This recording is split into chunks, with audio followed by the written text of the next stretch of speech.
Hi. Hello. Have you ever seen a gate that you'd really like to go through and you just don't know what is the other side of it? Here's one here.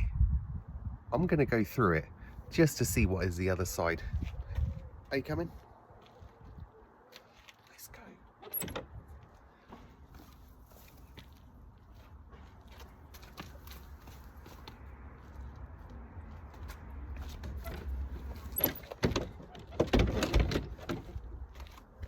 What was that? Okay. Let's have one more try at that. Here we go.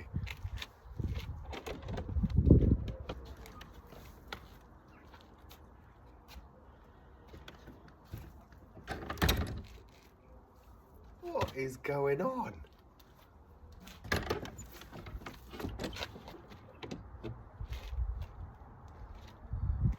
I don't know what's going on. Okay, this time really is the last time. Here we go.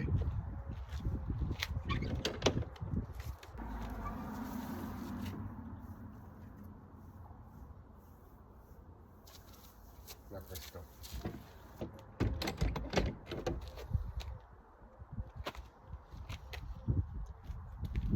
I don't know what was happening there. I'll tell you what, let's go inside and we'll have a story and we'll leave it up to the characters in the book to go through the secret gate, shall we? Come on, let's go. Whew, blimey. It's much less weird in here. Let's pick up our story, shall we? We're starting a new story today. This one is The Secret Garden, written by Frances Hodgson Burnett.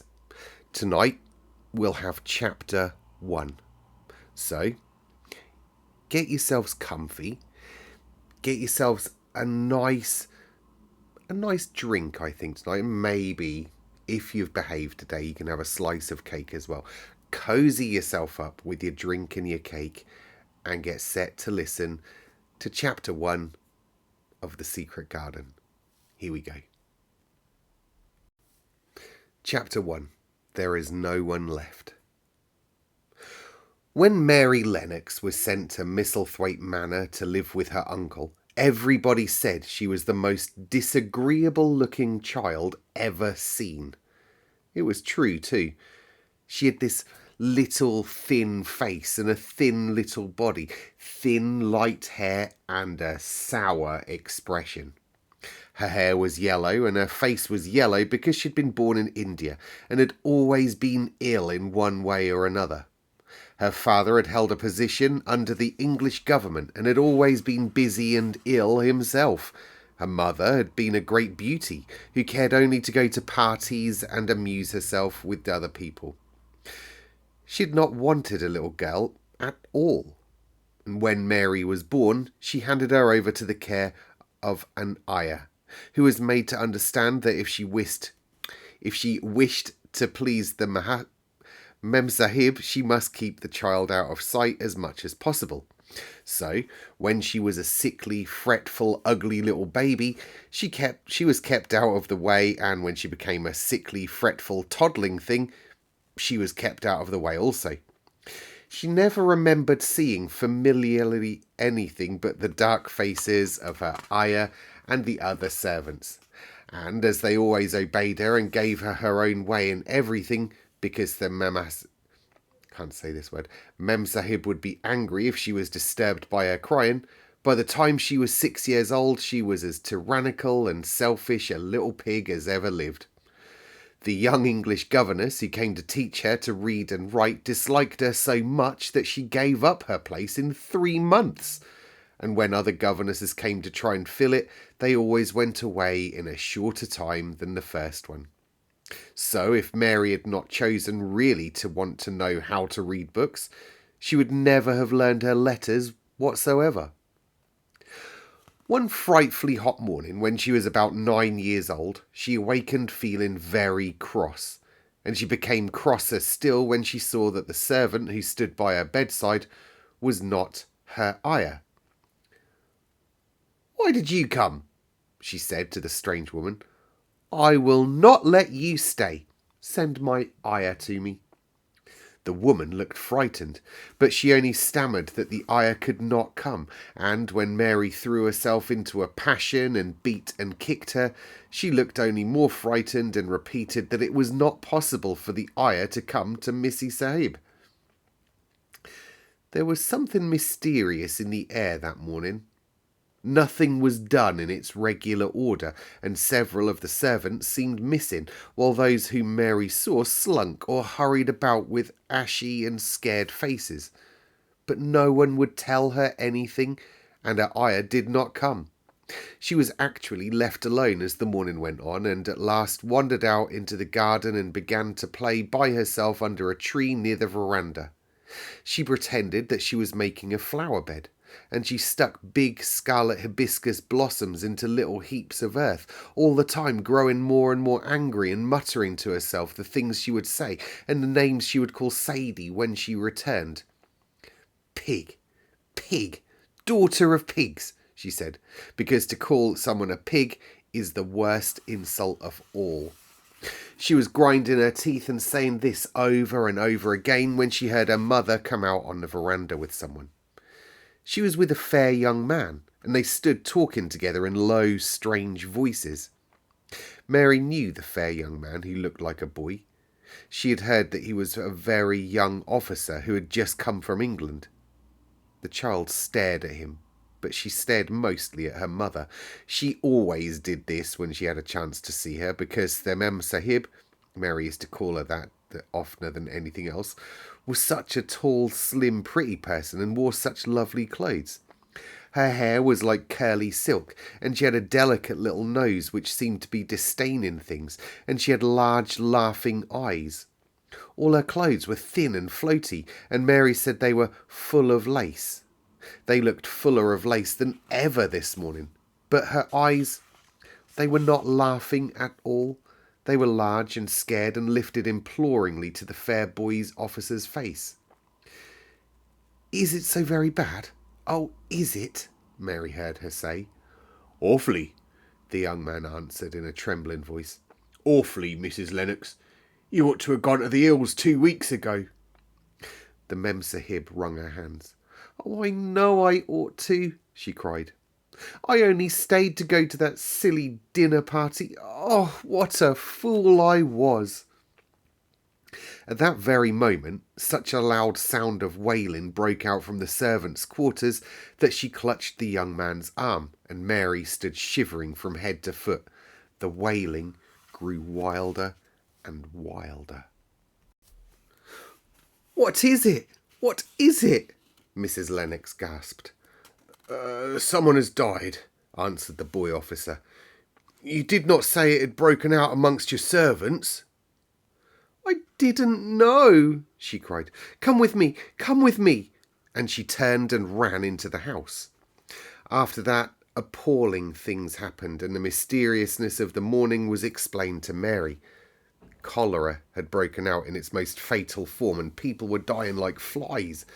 The ayah had been taken ill in the night, and it was because she had just died that the servants had wailed in the huts. Before the next day, 3 other servants were dead, and others had run away in terror. There was panic on every side, and dying people in all of those bungalows. During the confusion and bewilderment of the second day, Mary hid herself in the nursery and was forgotten by everyone. Nobody thought of her, nobody wanted her, and strange things were happening of which she knew nothing. Mary alternately cried and slept through the hours. She only knew that people were ill and that she had heard mysterious and frightening sounds. Once she crept into the dining room and found it empty, though a partly finished meal was on the table and chairs and plates looked as if they'd been hastily pushed back when the diners rose suddenly, for some reason. The child ate some fruit and some biscuits, and being thirsty, she drank a glass of wine which stood nearly filled. It was sweet, and she did not know how strong it was. Very soon it made her intensely drowsy, and she went back to the nursery and shut herself in again, frightened by cries she'd heard in the huts and by the hurrying sound of feet. The wine made her so sleepy that she could scarcely keep her eyes open, and she lay down on her bed and knew nothing more for a long time. Many things happened during the hours in which she slept so heavily, but she was not disturbed by the wails and the sound of things being carried in and out of the bungalow. When she awakened, she lay and stared at the wall. The house was perfectly still. She'd never known it to be so silent before. She heard neither voices nor footsteps, and wondered if everybody had got well out of the cholera and all the trouble had gone. She wondered also who would take care of her now the ayah was gone. There would be a new ayah, and perhaps she would know some new stories. Mary had been rather tired of those old stories. She didn't cry because her nurse had died. She was not an affectionate child and had never cared much for anybody. The noise and hurrying about and wailing over the cholera had frightened her, and she'd been angry because no one seemed to remember that she was alive. Everyone was too panic-stricken to think of a little girl no one was fond of. When people had the cholera, it seemed that they remembered nothing but themselves. But if everyone had got well again, surely someone would remember and come to look for her. But nobody came, and she lay waiting the house, and it seemed to grow more and more silent. She heard something rustling on the matting, and when she looked down, she saw a little snake gliding along and watching her with eyes like jewels. She wasn't frightened, because he was a harmless little thing who couldn't hurt her, and he seemed in a hurry to get out of the room. He slipped under the door as she watched him. "How strange and quiet it is," she said. "It sounds as if there was no one in the bungalow but me and the snake." Almost the next minute she heard footsteps in the compound, then out on the veranda.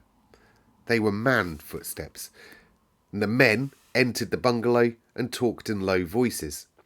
No one went to meet or speak to them, and they seemed to open doors and look in rooms. "What desolation!" she heard one voice say. "That pretty, pretty woman. I suppose the child's too. I heard there was a child, though nobody ever saw her." Mary was standing in the middle of the nursery when they opened the door a few minutes later. She looked an ugly, cross little thing and was frowning because she was beginning to be hungry and feel disgracefully neglected. The first man who came in was a large officer she'd once seen talking to her father. He looked tired and troubled, but when he saw her he was so startled that he almost jumped back. "Barney!" he cried out. There's a child in here. A child alone. In a place like this. Mercy on us. Who is she?" "I am Mary Lennox," the little girl said, drawing herself up stiffly. She thought the man was very rude to call her father's bungalow a place like this. "I fell asleep when everyone had the cholera, and I have only just wakened up. Why does nobody come?" "It is the child that no one ever saw," exclaimed the man, turning to his companions. "She has actually been forgotten." "Why was I forgotten?" Mary said, stamping her foot. "Why does nobody come for me?" The young man, whose name was Barney, looked at her very sadly. Mary even thought she saw him wink his eyes as if to wink tears away. "Poor little kid," he said. "There's nobody left to come." It was in that strange and sudden way that Mary found out that she'd had neither father nor mother left, that they had died and been carried away in the night, and that the few servants who had not died also had left the house as quickly as they could get out of it, none of them even remembering that there was a Missy Sahib. That was why the place had gone so quiet. It was true that there was no one in the bungalow but herself and the little rustling snake. There we go. That was the first chapter of The Secret Garden. Now, I think it's very important for me to say, because some of the language inside that chapter there is very important for me to tell you when the book was first written, when it was first published. It was first published in 1911. Oh my goodness, that's more than 100 years ago. That might be why some of the language is a little bit different to the language that we have nowadays. So, after each chapter, I like to have a little discussion. Although I can't hear you, you can put your comments in the boxes below, can't you? As a kind of, well, like I said, in the comment boxes, we can have a discussion that way, can't we? So I have got some questions to ask you, and I've written them down here, so I'm going to read them out to you now. What are your first impressions of Mary Lennox? What did you think of her? Do you feel sorry for Mary? Or do you think that she's just a very rude child? Why do you think that she behaves in the way that she does?